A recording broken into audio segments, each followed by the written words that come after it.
フェリーの最上級スイートに乗って京都から北海道への優雅な旅。ノスタルジックな小樽で過ごす大人の時間。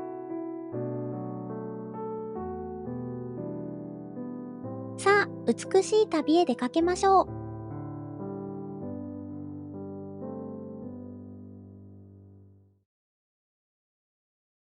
こんにちは、ぴょんです。京都府舞鶴港のフェリーターミナルに参りました。今夜、こちらから北海道大樽へ向かう船旅が始まります。ただいまから乗船するのは新日本海フェリーの欅です。旅客定員は286名、全長199メートルの大型フェリー。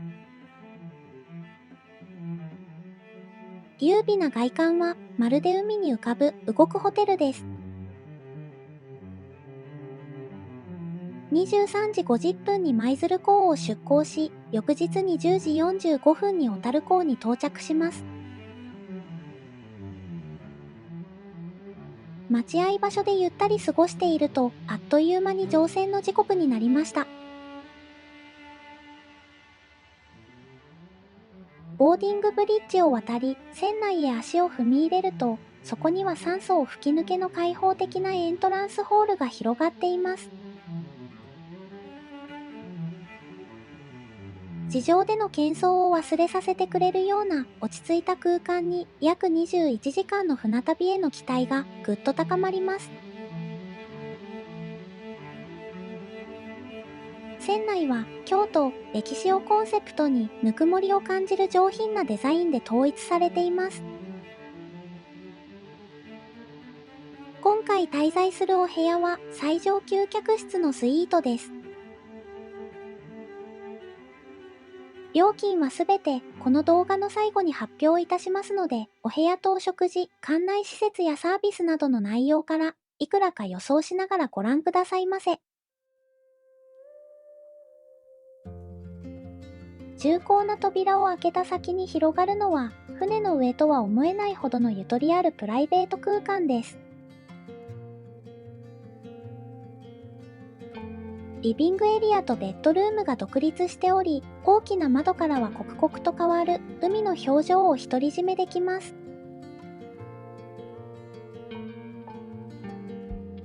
ご覧の通り、すべてにゆとりがあり、とにかく広い作りです。と昼間の景色も絶対に綺麗ですね。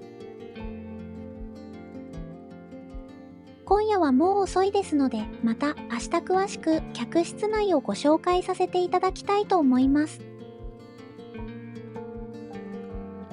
23時50分、ゆっくりと船体が岸壁を離れていきます。遠ざかっていく舞鶴の街明かりが水面に反射して宝石のようです。船は流れるような滑らかさで夜の日本海へ走り出しました。おはようございます。日本海の海の上で迎える爽やかな朝です。こちらのフェリーにはなんと大浴場があります。せっかくですので、ぜひ朝風呂に参りましょう。清潔ですっきりと整った脱衣所。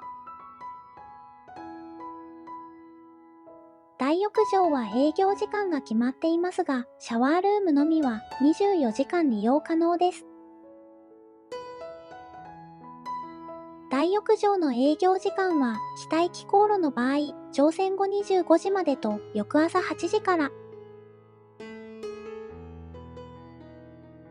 大きな窓が設置された展望風呂からは、水平線まで続く雄大な景色を一望できます。朝日を浴びて、キラキラと輝く海を眺めながら、湯船に浸かる時間は格別の癒しです。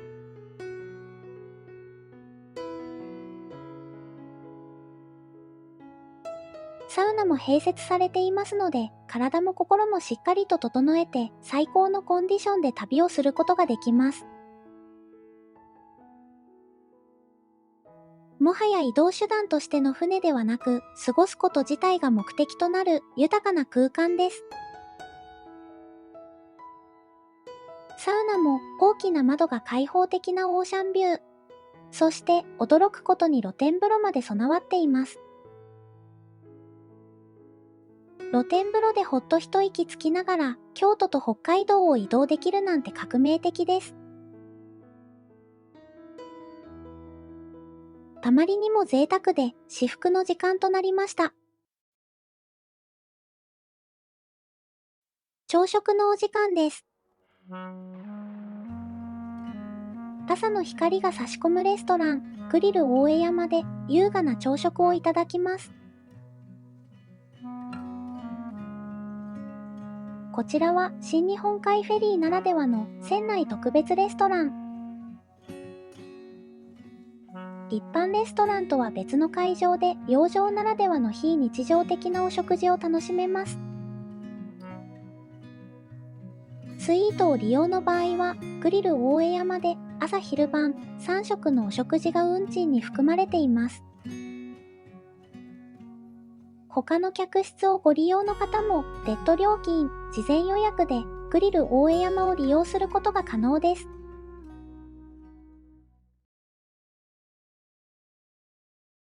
日中の明るい光の中で改めてスイートを詳しくご紹介いたします。スイートの最大の魅力がこの贅沢な空間設計です。ゆったりと配置されたベッドが2台。ベッドとリビングスペースは分かれています。広々としたソファーに大型のテレビ。大きな窓から差し込む明るい光と壮大な海の景色は圧巻です。スイートには非常に広いプライベートテラスがついています。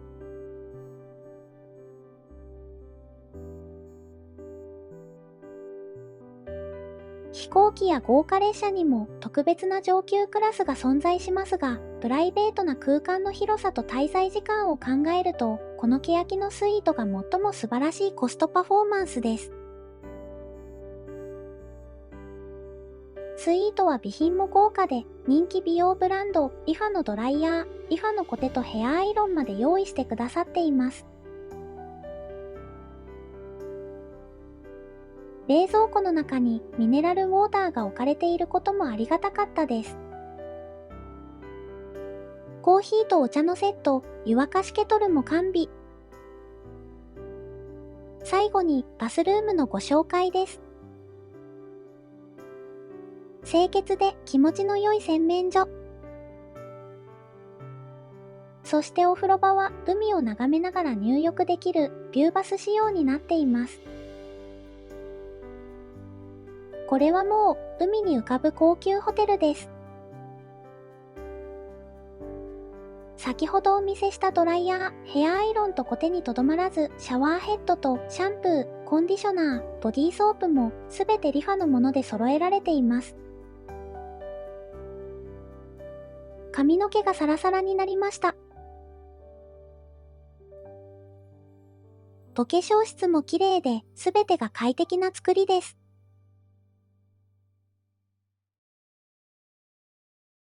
朝昼晩ご飯が北行きの船は洋食、和食、洋食、南行きの船は和食、洋食、和食と交互になっており、一日の中でもさらにはフェリーを往復乗っても全く違うお料理を楽しめるよう献立構成が工夫されています。今回、北行き航路のランチは和食ということで、彩り鮮やかな御膳をいただきます。ハッスンは、アワビの有馬煮と吹き、根室産タコとタラのメス味噌かけ、小樽産ニシンの小野花あえ、数の子とさ漬けです。笹竹の茶碗蒸しとアサリのお味噌汁。そしてお食事は、豪華な北の海鮮ちらし寿司です。カニ、玉エビ、ホッキ貝、サーモン、イクラが乗っていました。食後にはニセコチーズ工房のデザートチーズとイチゴ。食材の宝庫、北海道の恵みを堪能できました。船内の施設についてご案内いたします。まず、昨日入ってきたエントランスのある階が4階です。4階にはフロントデスクのような役割をしている案内所と、そのお隣に売店ショップがあります。船内のショップでは北海道や舞鶴の名産品に加え、新日本海フェリーのオリジナルグッズも豊富に揃っており、お土産選びに最適です。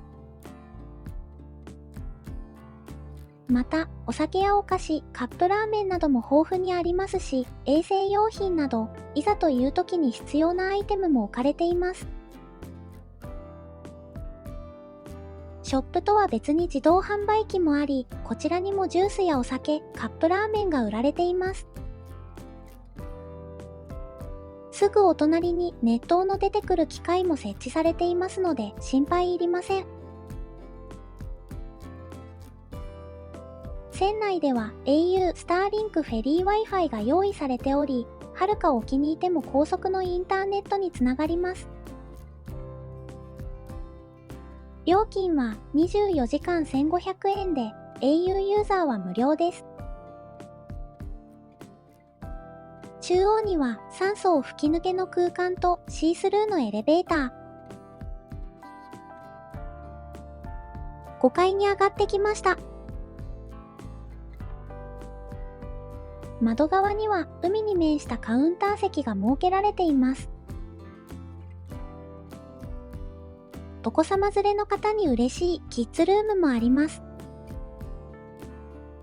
壁も床も柔らかいものでできていますので、思う存分遊べることと思います。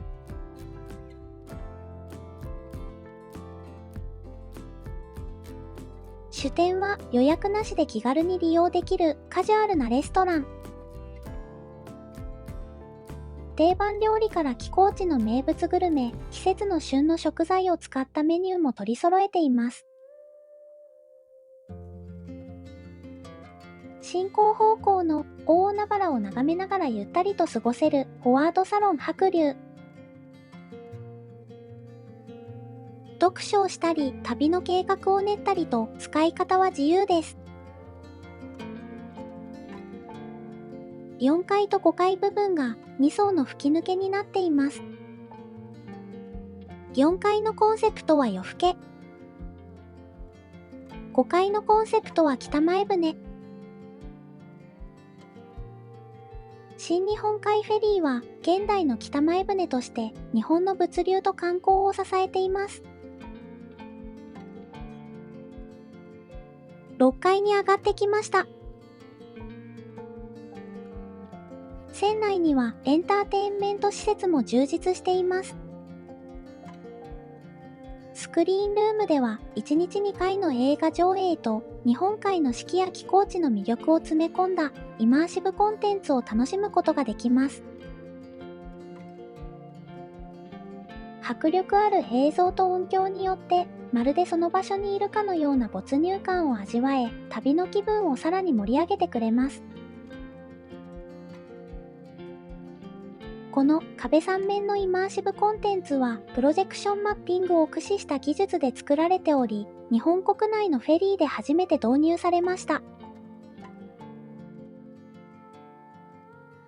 体を動かしたい方にはスポーツルームも用意されています。海を眺めながら汗を流すというのは船上ならではの体験です。6階のロビーには京都にゆかりのあるアートが飾られています。絵画は稲の船屋や清水寺が題材になっています。もう一つの人気カテゴリー、デラックスルームもご紹介いたします。上から2番目、スイートの次に位置するルームカテゴリーです。しっかりゆとりを持って配置された2台のベッド。こちらのお部屋にも大海原を一望できる専用のテラスがついています。客室内に独立したバス・トイレがあることも嬉しいポイントです。トイレもお風呂場も十分広く、新しい設備で清潔感があります。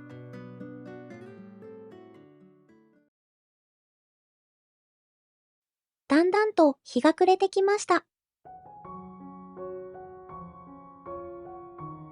遠江山、幾野の道の遠ければ、まだ踏みも見ず天の橋立。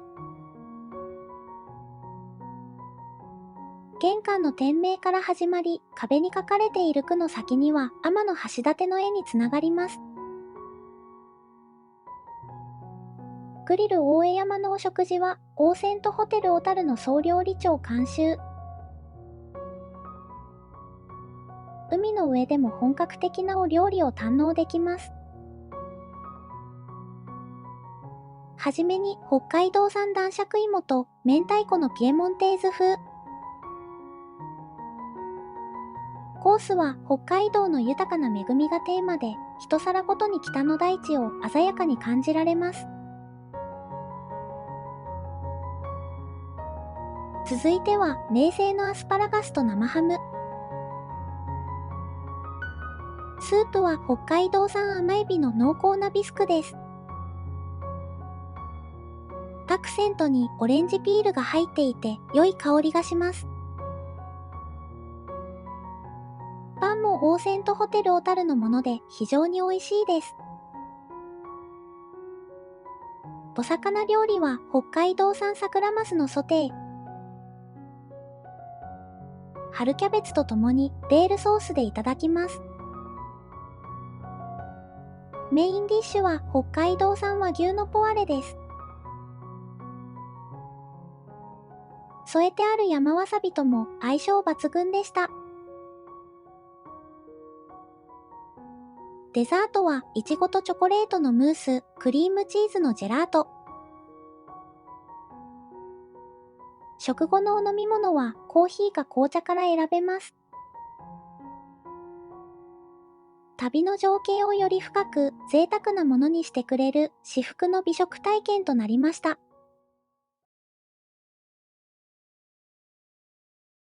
いよいよ船は終着地の小樽港へ入港しました。岸壁が近づき、巧みな操船で船が着岸する様子は見事です。船を降りると、そこには心地よい北海道の風が吹いています。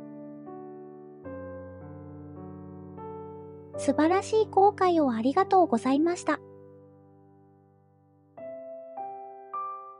運河沿いに並ぶガス灯が柔らかな光を水面に落とす夜の小樽。静寂の中に響くかすかな波音と淡くにじむ光の粒。幻想的な美しさが訪れる人の心を優しく包み込みます。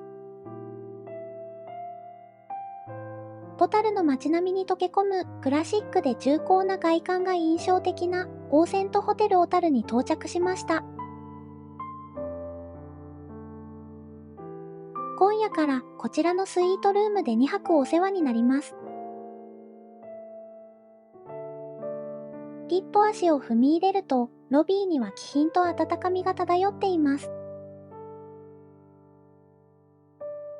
客室の詳細は明日改めてじっくりとお届けしたいと思います。本日はレストランカサブランカで朝食をいただきます。朝の光が差し込む落ち着いた雰囲気の中でゆっくり朝食をいただけるなんて優雅です。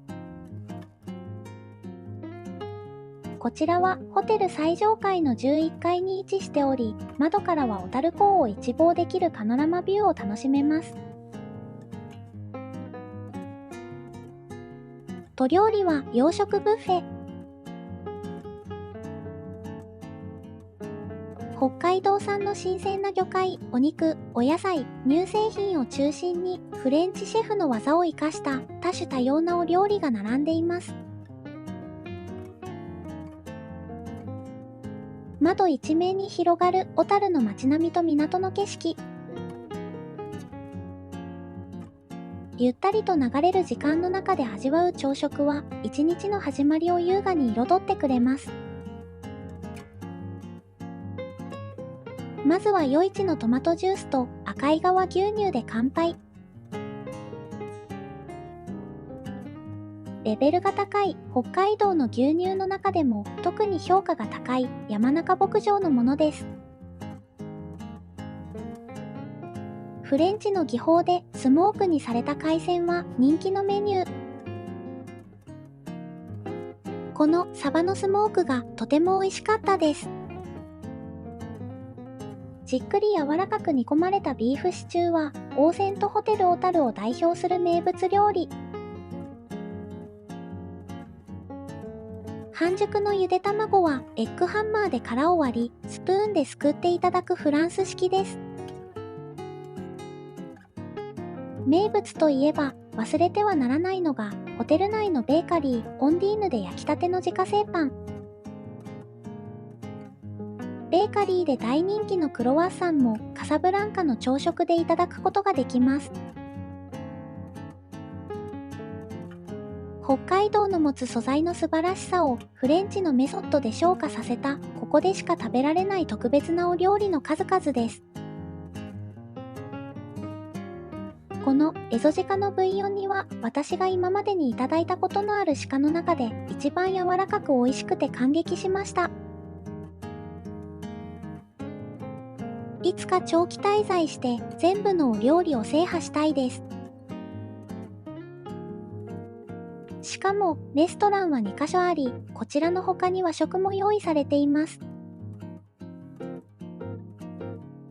和食の朝食はまた明朝にご紹介いたします。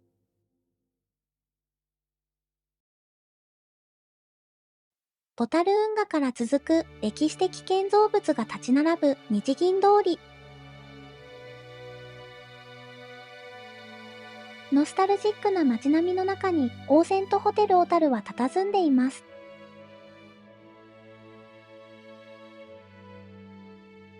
改めまして今回宿泊しているお部屋をご紹介いたします。この客室のカードキーを持つゲストのみが入ることを許されるセキュリティゲートを越えた先にはサロンクラスフロアという上級カテゴリーのお部屋が並んでいます。今回はオーセントスイート905号室でお世話になりました。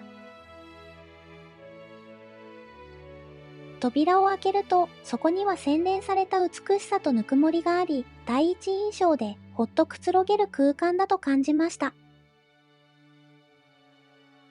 リビングには75インチの大型テレビが配置されています。インテリアには旭川のカンディーハウスの家具を採用。以前ご紹介したニセコ用邸の宿楽水産でも同じくカンディーハウスの家具が使われていて、ブランドを通じて一貫した美意識と心地よさを感じました。オーセントホテル小樽と楽水産は同じグループです。リビングスペースの一角がドリンクコーナーになっています。コーヒーマシンはネスプレッソ。下の扉の中に冷蔵庫があり、中のドリンクは追加料金なくいただけます。引き出しの中にはカップやグラスがきれいに並んでいます。お茶のセットやお湯を沸かすように常温のお水も用意されていました。一旦目線を玄関の方に戻しましょう。玄関の両脇には大きなクローゼットと荷物を受けるスペースがあります。ウィンタースポーツのシーズンは長期で滞在される方も多いようです。今回、私たちはスーツケースを2つ持ってきていましたが、開いて支度をしていても余裕の広さでした。落ち着いたカラーでまとまった空間がとても心地よいです。ポーセントホテル小樽とニセコ用邸の宿楽水産、それぞれのお宿で異なる表情を持ちながらも、北海道の自然と職人技を感じられる共通した良さがあります。ぜひ、どちらも体験していただきたいです。ベッドはシモンズ社のセミダブルサイズが2台。ベッドサイドのスイッチで全ての照明を管理でき、通常のコンセントに加え、USB のタイプ A と C も備わっています。ドレッサーの鏡は三面鏡になっており、ヘアスタイルを整えたりメイクもしやすかったです。最後にバスルームへ参りましょう。塗装時の行き届いた清潔な空間です。アメニティもたくさんのアイテムが用意されていますので、旅行の荷物を減らすことができて嬉しいです。メゾンドラメールのシャンプー、コンディショナー、ボディーソープ、ボディミルク、コットン、綿棒、ヘアゴム、歯ブラシ、メイク落とし、洗顔料、化粧水、保湿クリーム、カミソリ、ヘアブラシ、体を洗うタオル、入浴剤が引き出しに入っていました。その下には着心地の良いワッフル生地のパジャマとガウンが置かれています。洗面所のお隣はお化粧室です。トイレは TOTO のネオレスト。そしてそのお隣にお風呂場があります。綺麗で落ち着いた高級感のある作りです。先ほどご紹介したアメニティのセットとは別に浴室にもきちんとシャンプー類が用意されています。バスタブは大人が足を伸ばしてゆったりと浸かれる広さがあります。お部屋全体に柔らかい雰囲気があり、安らげる空間です。インテリアがナチュラルなトーンでまとまっており、リラックスして過ごせました。ディナーの前にホテル2階にある人気のバーに伺いました。かつて北海道開拓の陽光として栄華を極めたここ小樽。この港町は過酷な海を越えてきた船乗りたちがしばし翼を休め、人生の後悔を語り合う場所でもありました。豪華客船のキャビンを思わせるキャプテンズバーでは、趣のある空気が流れています。隣町の余市は、マッサンこと竹鶴正隆氏が築き上げた、ジャパニーズウイスキーの故郷、余市日課ウイスキーがあります。マスターバーテンダーの野田氏は全国的に有名な存在で、数多くの大会で賞を獲得、厚生労働省による現代の名工にも選ばれています。まず1杯目にいただいたのは北海道らしい利尻昆布の香るハイボール。ハイボール一つとってもやはり匠の技は違います。琥珀色の中に花が咲くマッサンを支えた妻をイメージしたカクテル、板。セピア色の小樽の街に粉雪が降り、秋から冬へと移ろう情景を描いたカクテル、ノスタルジア、郷愁。静かに雪が降り積もる小樽の冬景色がグラスの中に再現されていて、飲む人それぞれの郷愁と温かく重なります。最後に日本の伝統芸能とカクテルが融合した歌舞伎カクテル。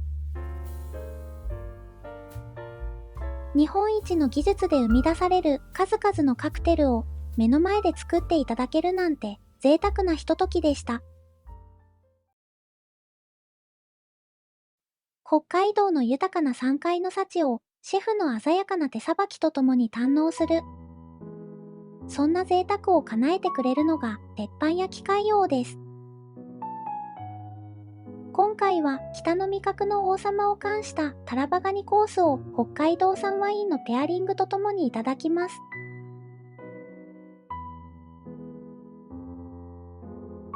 これから調理してくださる食材を目の前にワクワクが止まりません。たわびはまだ動いています。ディナーの幕開けを飾るのは、小樽市発祥の希少なブドウ品種、旅路を使用したローブロークラフトのスパークリングワインです。前菜は和牛ローストビーフの昆布締め。旨味が凝縮しています。続いてはハマグリのスープです。まずは滋味深いお出汁をそのまま味わい、ニンニクチップを加えるのもおすすめだそうです。デザアワビは日本を代表する高級食材の一つです。主に北海道や東北地方などの寒冷な海域に生息しており、黒アワビの亜種あるいは寒冷地型とされています。厳しい荒波や低い水温の中で育つため、温暖な地域の種に比べて成長が遅く、その分細胞組織が緻密になります。カツエゾアワビのソテーが完成しました。絶妙な火入れによって柔らかく仕上がっています。バター醤油を絡めた肝も最高です。レモンを絞ると爽やかさが足されて、これもまた美味しいです。と次は今夜の主役のタラバガニです。鉄板の上で蒸し焼きにすることで身の甘みがぎゅっと閉じ込められます。英語ではカニの王様とも呼ばれるタラバガニ。身が太くて弾力に富み食べ応えがあります。下には贅沢なオマールエビのソース。甲殻類同士のハーモニーを余市のヨカケルナーが引き立てます。と次のグリーンサラダは塩昆布がアクセントです。和牛すじ煮大根はお上品な一皿。いよいよメインディッシュの登場です。本日のお肉は北海道上富良野産の黒毛和牛。上質なフィレの部分をシェフのおすすめの焼き加減で焼いていただきました。お肉に合わせるのは味噌だれや自家製ポン酢。そして静岡県産の本わさび。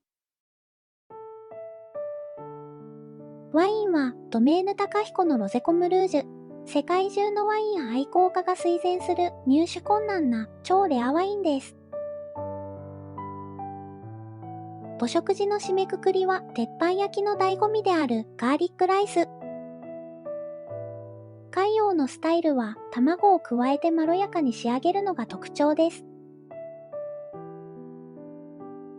シェフの見事なヘラさばきによって一粒一粒がパラパラに美しい黄金色のライスが完成しました。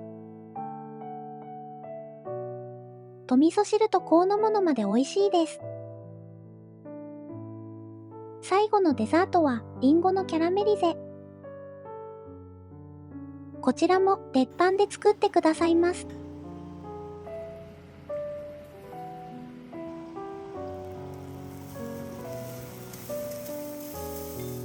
熱々のリンゴに冷たいバニラアイスクリームとサクサクのパイが添えられています。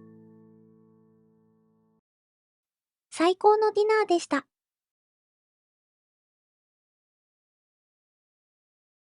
夕食後にはサロンクラスラウンジに立ち寄りました。9階と10階のサロンクラスフロアに宿泊しているゲストのみがアクセスできる特別なラウンジです。専用のセキュリティゲートで守られたプライベート感のある環境で静かに落ち着いたひとときを過ごせます。24時間利用可能なサロンクラスラウンジでは、ホテル特製の焼き菓子やアルコールを含むお飲み物をいつでも自由に楽しめます。なんと、夜にはレストランカサブランカのセーボリーや日本料理入船の手まり茶漬けが並びます。細やかなホスピタリティが小樽の夜を贅沢に彩ってくれました。こちらのラウンジサービスが極上でしたので、お部屋選びはサロンクラスフロアがおすすめです。おはようございます。小樽で迎える2日目の朝。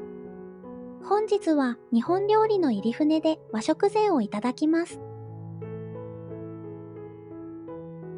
江戸時代に北海道と大阪を結び、日本海を往来していた北前船。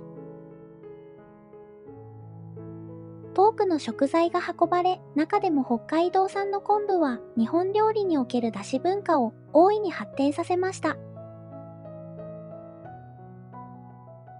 まずはじめに迎え出しが供されます。目覚めたばかりの体を内側から優しく解きほぐす温かなお出汁です。続いて、北海道の宝物が詰まった六花膳が運ばれてきました。今いただいたお出汁で仕立てられたお料理です。お料理の内容を一品ずつご紹介してまいります。札幌産藤井ファームの小松菜と鉛節のおひたし。鉛節とは半生の鰹節のことです。小樽産ニシンの鎌倉焼き。鎌倉焼きは小樽の郷土料理でお魚を調味料につけて軽く干してから焼いています。北海道産細竹と飛龍図の煮物。寿津産の池締めホッケと十勝産ネバリスターのとろろ。ホッケを生でいただけるのは地元でかつ池締めだからこそです。北海道産サクラマスの昆布締めと余市産イクラの醤油漬け。高井川産平貝有精卵のうんど卵。とあんは小樽産渡りガニのお味噌汁。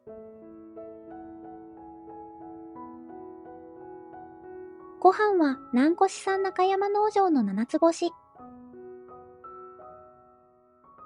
南越町は北海道屈指の良質米の産地で、寒暖差の激しい気候、肥沃な土壌とニセコ連峰の清流など、お米を美味しくする特別な条件が揃っています。梅の粉末をご飯に乗せてお出汁をかけてお茶漬けにするのもおすすめの食べ方だそうで、お出汁の滋味深さを味わえます。デザートは北海道産ヨーグルトと春いちごです。北海道の食文化と歴史を感じられる朝食でした。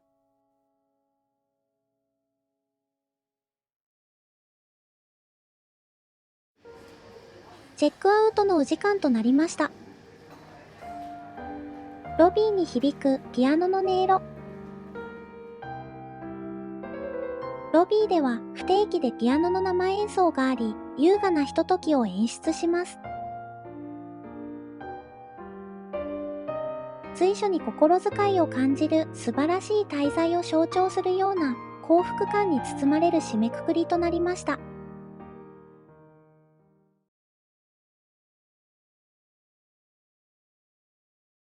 それでは、料金の発表に参ります。この動画がご参考になりましたら、ぜひいいねを押してくださいね。設備が豪華な新日本海フェリーの欅で約21時間の船旅。特別な船内レストランでのお食事が3食含まれた最上級客室のスイートを利用。北海道ではオーセントホテル小樽のオーセントスイートに宿泊。ホテルは洋食ブッフェか日本料理の選べる朝食付き。ラウンジアクセスもついています。フェリーとホテル、それぞれ大人に名分の金額はおいくらでしょうか？正解は、フェリーのスイートが2名1室3食付きで合計16万円から、ホテルのオーセントスイートが2名1室1食付きで合計6万3000円からでした。